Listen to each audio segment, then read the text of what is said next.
So in this Sunday's gospel, we hear another harsh situation that Jesus offers to the chief priests, a parable about the landowner, the vineyard, and the tenants in Matthew 21.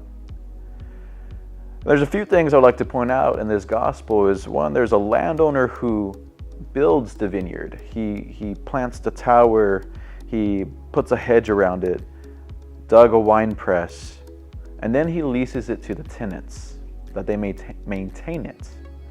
After a while, the landowner sends his servants to check in on the tenants, and the tenants, out of pride and selfishness, kill some of the servants and start to destroy the vineyard. After a while, the landowner then sends his son. The landowner has this mentality that if I send my son, surely they will listen to him. But when the son goes to check in on the tenants, the same thing happens to the son that had happened to the servants. The son is killed. So why focus on those few things from this gospel is, one is God has entrusted us to his vineyard here on earth. And a question to maybe ask ourselves for this weekend is, are we the servants checking in on others and maintaining the grounds?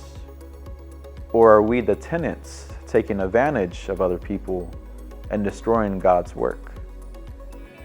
The second is God is patient with us. As the landowner was patient with the tenants and he kept sending people, so God too is patient with us. Through our sinfulness, he sends people in our lives to help us.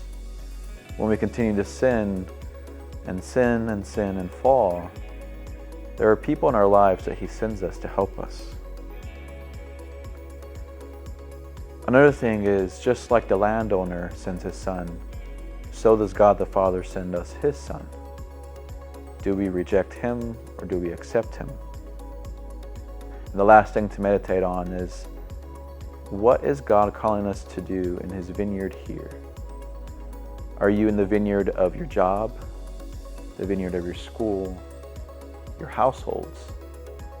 What vineyard is God calling you to? Amen.